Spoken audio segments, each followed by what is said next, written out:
Hi, I'm Nicola from Counselling.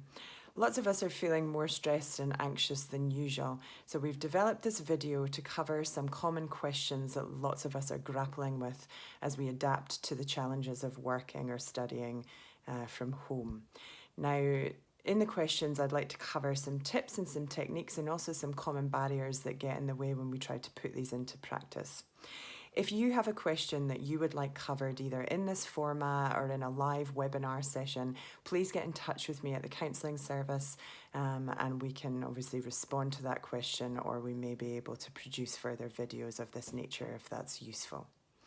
So to today's questions, let's get started. How do I cope and remain calm and ease anxiety in this situation? What a great question to start. So I would really encourage you to ask yourself, how does anxiety show up for you?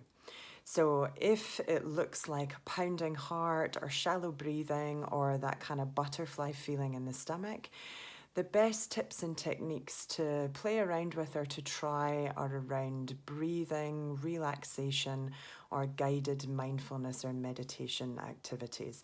So there's lots and lots of free and really great quality resources out there that I would encourage you to check out. If you go to the Wellbeing Hub, there will be some links there that you can follow directly and see some of the material that we suggest.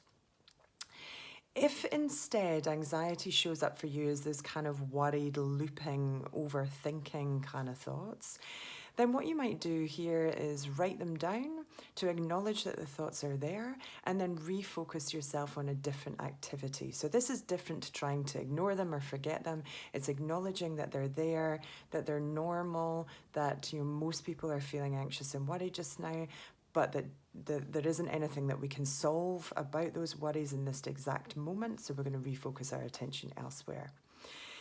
We might also talk to friends about some of our worries. That can really help put them into perspective, or we might reach out for some extra support, either through many of the great mental health organisations that are available, some online chat forums, or at the university by contacting the counselling service. If when we feel anxious, we're the kind of frozen, numbed, demotivated kind of picture, then what we might do here that's useful is find ways to get our body moving. So that might look like trying to change location, so going into a different room in the house, putting on some music, dancing around, or calling a friend, or going for a walk, but something that actually gets us moving and helps us to start to make some progress with some important stuff around looking after our well-being. So common blocks or barriers. What should I do first? What's the best thing to do? So that's a really common issue that gets in the way of us doing something differently.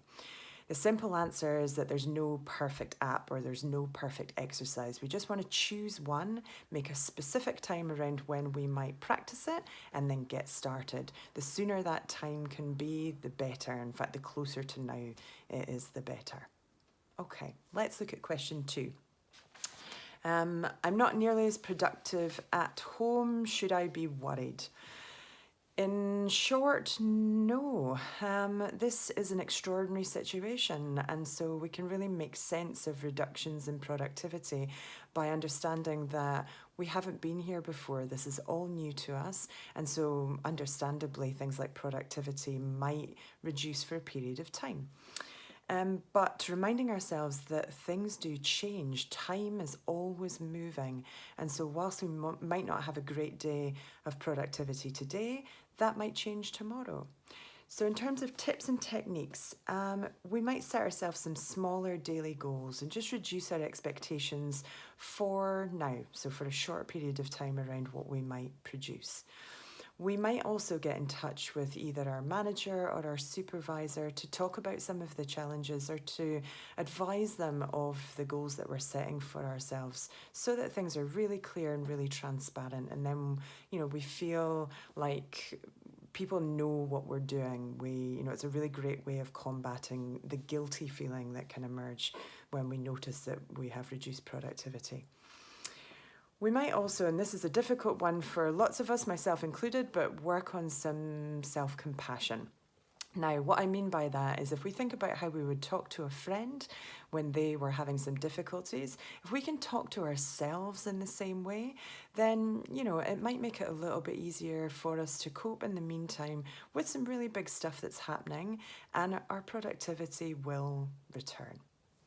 Let's move to question 3. So, is structure really that good? I'm lacking structure and I don't know what to do.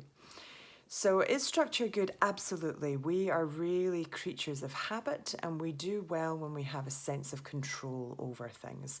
So there are lots of things about the current situation that we can't control, but there are also some things that we can control. And if we start to work out what those things are, to build a little bit of flexible structure around them, we might notice that our well-being starts to improve. So tips. First of all, work out what you can control. So when you're at home, what do you do and how do you do it? These are usually the things that we can control. Plan with some flexibility. So we probably don't want to have a really rigid structure, but we might want to have windows of time during the day where we set aside particularly activities that we want to do.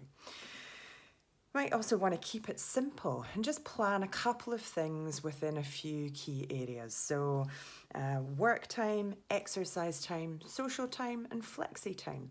And plan what we want to do within those blocks to just give us a little bit of structure. So what things get in the way when people try to do that? I'm not a planner.